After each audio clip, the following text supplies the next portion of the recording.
あなたは見た目で人の価値を決めつけてはいませんか？今から約86年前の1936年、舞台はドイツバイエルン州のシュタインヘーリング。この町にあるとある施設で数人の作業員が熱心に仕事に打ち込んでいます。これは合格、こっちは規格外だね。これは全然ダメ、処分に回して。作業員たちは施設の規定に従いあるものを選別しています。規定から外れたものは乱雑にまとめられていました。これだけ聞くと至って普通の工場作業のように思います。しかし実はこの作業は現代でも語り継がれる世にも恐ろしい選別だったんです。なぜなら作業台の上に並んでいたのは人間の赤ちゃんだったんです。ある国家が密かに設置した出産養育施設。そこで生まれた子供たちには一体どんな人生が待ち受けていたのか。施設が生み出したのは理想とは程遠い人種主義の闇だったんです。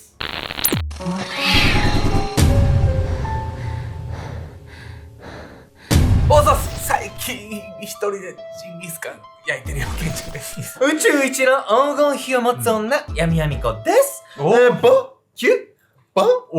おっさんみたいな合いの手入れてくんじゃないわよ、あんた。本日皆様にご紹介するのはある国が作った非常に特殊な出産、そして養育施設について。何それ、国民のために作られたんだ、考えられて作られてる施設なんじゃないの？でも国民のためっていうかもう国家のための匂いしません？これなんかそういうこと？国がコントロールしてそうじゃないですか、まあ、っていうところでね。怖いわね。この施設がね作られた背景にはね、我々が到底できないね残酷な話、残虐的な話、もういろんなストーリーがあるんです。迫害された人々。遡ることおよそ77年前の1945年、舞台はヨーロッパに位置するとある国。この国の至るところにあることを恐れて人目を避けるように生活している人々がいました。彼らが恐れていたものとは、街に出た時に浴びせられる罵声と暴力。この裏切り者め、恥を知れ、ろくでなしは国から出てけ。そう、彼らはこの国の大勢の人々から忌み嫌われ差別されていたんです。その理由は彼らが過去に行ったある行為でした。彼らはその行為により政府に国外追放を言い渡されることさえあったんです。政府まで？これってもはや迫害よね。差別された人たち何しでかしたの？相当ひどいことをしたんじゃないかと想像噛んじゃったけどね、想像しちゃいますよね。この行為を行った人数は1万人以上に上り、最終的にその多くは逮捕されるに至りました。逮捕後は刑罰として強制労働が課せられたり、時には次のような処遇を受けることもあったんです。それは精神病院への強制隔離。彼らは自分たちのした行為により攻撃的な思想を持ち危険と診断されたんです。多くの国民はあれだけのことをしたのだから当然とこの厳しい処遇を支持。では実際この時強制隔離された人々の精神状態とは一体どのくらい危険だったのでしょうか。それはなんと極めて正常だったんです。つまりどう考えても理不尽な仕打ちが多くの国民に支持されるという異常な状況。正常なのに精神病院に入れられるってますます何しちゃったのか気になるんだけど、でもなんか国民の人たちもみんなね、なんか許してないような感じあるしね。ではね、この迫害を受けた人たちが一体何をしでかしてしまったのかっていうところ、ね、メトラの皆さんも一緒に考えてみてください。恐ろしの施設。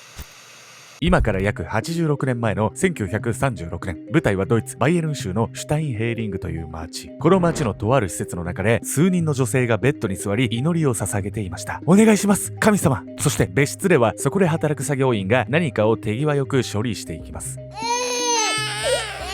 そう、作業員はテーブルの上に並べられた何人もの赤ちゃんを熱心に身体検査していました。赤ちゃんの身体検査、これだけを聞くとおかしいことには思えません。しかしこの施設で行われていたものはいわゆる普通の身体検査ではなかったんです。検査にはある特別な基準が設けられており、赤ちゃんたちはその基準によって数段階のランクに選別されていました。そして基準に満たない赤ちゃんは検査後にまとめて移動させられていたんです。その移動先はなんと毒ガス室。普通の産院だと思って見てたのに、ガス室ってまさかそういうことなの？そのまさかなんです。世界史に詳しいメトラの方の中にはお気づきの方もいるかもしれません。この施設を運営していたのはそう、ナチスドイツ。そして先ほど施設内で祈っていた女性たちは自分の子供がガス室で殺されることがないように祈る母親たちだったんです。ではなぜ一見普通の産院のような施設でこんな恐ろしい所業がなされていたのか。それはナチスが作ったこの施設が白人のアーリア人種を増やすレーベンスボルン計画のためのものだったから。レーベンスボルン聞いたことないわ。というわけで本日のメトラキーワード、レーベンスボルン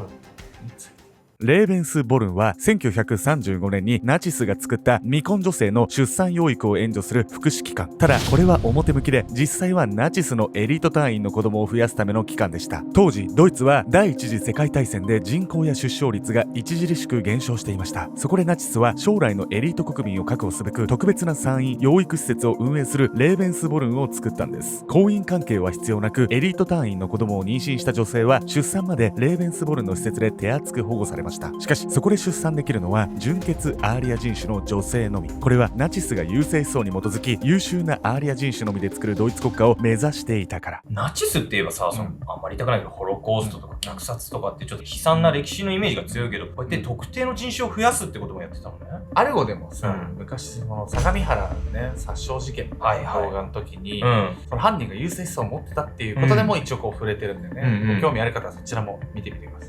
勝手にさ、命の優劣つけて選別してたわけよね、これね。まあでも、そのアーリア人を選んでたわけだけど、そもそもそのアーリア人種っていうのはどんな人種なの？もちろんね、ドイツ国民にいた人種なんですけど、その基準も含めてね、一体どんな計画だったのか、真相に迫っていきたいと思います。優秀な遺伝子のみを残し劣っている遺伝子は排除していくという優生思想をもとにしたレーベンスボルン計画では、優秀な遺伝子を持つアーリア人種とは一体どんな人種だったのでしょうか。当時ナチスはアーリア人種とは昔ヨーロッパ北部に住んでいた白人民族と考えていました。そしてエリート隊員に婚外子でも構わない、面倒はレーベンスボルンが見るから、とにかく純血のアーリア人種女性との子供を作れと命令していたんです。しかし昔ヨーロッパ北部に住んでいた白人という基準はあまりにも抽象的では、ナチスは一体どんな根拠で純血のアーリア人種女性であるかを判断していたのでしょうか。その根拠とは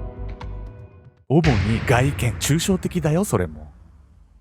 なんとナチスは自分たちが考える目が青い、金髪、長身などという外見だけでアーリア人種を選別していたんです。確かな科学的根拠がないにもかかわらず、彼らは女性たちの鼻の形や頭の幅、そしてお尻の形まで入念に検査。気持ち悪いな。また優秀な遺伝子という観点で持病や障害の有無などの健康面も調査されました。もちろんこの基準が適用されるのは父親となるエリート隊員も同じこと。エリート隊員とは治安維持や警察業務、周辺国の植民地化などを担っていたナチスの親衛隊員を指すんです。この親衛隊に入隊するにも先に挙げたアーリア人種の条件とほぼ同じ条件をクリアする必要があったんです。つまりこれ親衛隊員である時点で優秀なアーリア人種だって認められてたってことだね。レーベンスボルンでね育つ多くの子供たちっていうのは婚外子なので、親衛隊でね子供を持っていない方々のね、養子にされてたんですよ。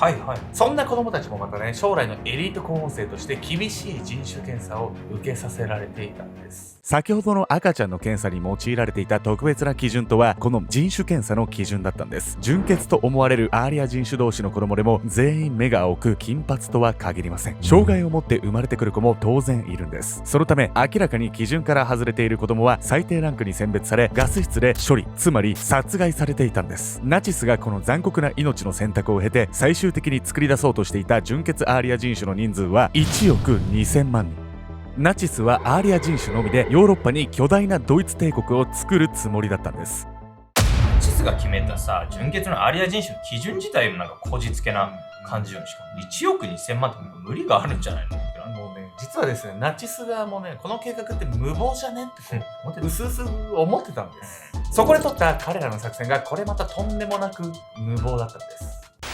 焦りの果てにレーベンスボルン計画には純血のアーリア人種女性を見つけ妊娠させ産ませるという工程が必要。出産までの月日を考えると約1年はかかります。アーリア人種を早く増やしたいナチスは次第に苛立っていき、とうとう1941年頃ある恐ろしい作戦を開始したんです。舞台は変わり、ナチス占領下に置かれていたポーランドの住宅街。道端で3歳くらいの子供が遊んでいる。子供を遠くから見つめる軍服姿の男たち。目と髪の色を確認してこい。長官とおぼしき人物に命令された部下たちは一斉にその子供の元へ走り出す。何するの、やめてよ、そう叫ぶ子供を抱え連れ去ろうとする男たち。待ちなさい、うちの子をどうする気。騒ぎを聞きつけた子供の両親が必死に男たちを止めに入る。うるさい、黙れ。なんとナチス隊員は占領国のアーリア人種とおぼしき子供をさらいドイツ人化しようとしたんです。その方が産ませるよりもずっと手っ取り早いためでした。もちろん邪魔をする者は容赦なく収容所行き、もしくは処刑。いやいや、占領した国の国民ってさ、ナチスが散々人間以下の扱いしてた人たちでしょ、それを無理やりドイツ人にするってさすがに無理があるんじゃないの。狂気の沙汰だし、もう好き放題ですよ。本当よ、マジで。自分勝手すぎるわ。誘拐された子供たちはその後特別なセンターに連れて行かれ、厳しいアーリア人種の検査を受けます。条件にあった子はその後レーベンスボルンに送られ、子供のいない親衛隊の養子になるための教育を受けるんです。一方、条件に合わなかった子供たちの一部はある場所に連れて行かれました。それは誘拐された自宅の近くではなく、なんと人体実験場だったんです。このほか強制収容所で過酷な労働を強いられる子供たちもいました。このような凶悪行為がポーランドやデンマークなどの占領国で繰り返され、多くの子供たちが犠牲になったんです。さらにナチスのアーリア人種増加計画は非道極まりない方向へ突き進むんです。なんと占領国にもレーベンスボルンの施設を作り、そこで親衛隊に現地のアーリア人種女性との子作りを命令したんです。この頃にはもはや親衛隊員が既婚者であるか否かも関係なく、手当たり次第に命令が下されていたといいます。こうしてノルウェー、デンマーク、フランスなどの占領国でも意図的にアーリア人種が増やされていったんです。占領された国の人たちもこうやって自分勝手なってやつにどんどん巻き込まれていっちゃったわけね。そして最終的にこの作戦はアーリア人種だけではなく、また別の犠牲者まで生み出してしまったのです。レーベンスボルンが生んだもの。レーベンスボルン計画が開始されてから約10年後の1945年、戦争は終わり、ヒトラー率いるドイツは降伏。その時点でヨーロッパにはかなりの数のレーベンスボルンの子供たちが生まれていました。特にある国ではレーベンスボルン計画により誕生した子供が1万人以上いたんです。その国とは当時ナチスが純血アーリア人種が多く住むと信じていたノルウェー。そのためノルウェーでは占領国の中でもとりわけ多くのレーベンスボルンの施設が作られたんです。つまり戦時中ナチスの隊員の相手をさせられたノルウェーの女性とその子供たちは戦争に翻弄された一番の被害者なんです。しかし戦後のノルウェー政府やその国民たちの対応は徹底的な迫害。なんとレーベンスボルンの被害者である女性や子供たちを敵対国の協力者とみなし、ひどく差別し始めたんです。これってあれでしょ、これもう強盗で迫害されてた人たちでしょ、これ。おっしゃる通りなんです。彼らがね、迫害された理由っていうのはレーベンスボルン計画に関わっていたからなんです。ドイツ人の隊員と関係を持ったノルウェーの女性は自国内で逮捕され、その多くが強制労働という罰を受けました。精神がナチズムに侵されているという理由で精神病院に強制的に入れられることもあったんです。この仕打ちは女性だけではなく、その子供たちにまで向けられたんです。子供たちも精神病院に無理やり隔離されたんですが、その理由はドイツ人の父親を持つ子供が正常なわけがないという風潮に過ぎませんでした。もう一切何のロジックもないっすよね、これ。こんな根も葉もない理由から子供たちは道を歩けば後ろ指を刺され、公然と暴力を振るわれたんです。子供たちもまた自身の境遇を恥ずべきことと感じていたため、その仕打ちに反発することもできなかったといいます。自身に課せられた運命に耐えられず、自ら命を絶つ者も少なくなかったといいます。そしてこのような当時の迫害行為に対しノルウェー政府が謝罪を行ったのは2000年頃のこと。それは戦後から50年以上も経った後でした。このようにレーベンスボルンの遺恨は長い間差別の温床として存在してきたんです。いろんなね、辛い事情があった上で自分の国に帰っても迫害を受けるなんて結構ね、きつかったと思うんですけど、実は別の占領国でも同様のことがね、いくつかあったみたいなんです。生まれた子供たちにまでさ、そんなことするなんて本当に憎しみの連鎖じゃない、しかもノルウェー政府の謝罪も遅いっすよ、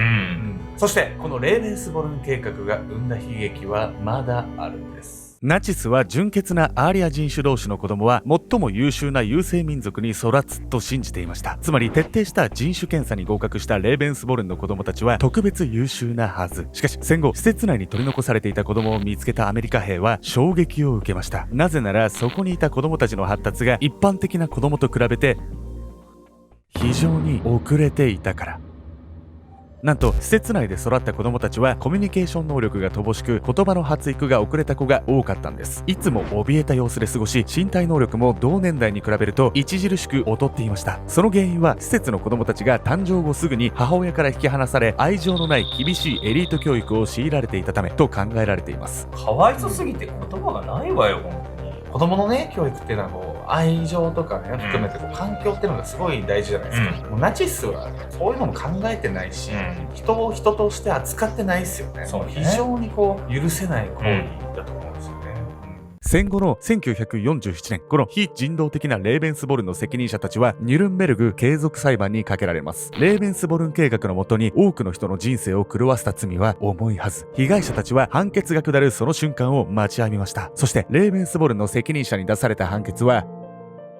無罪。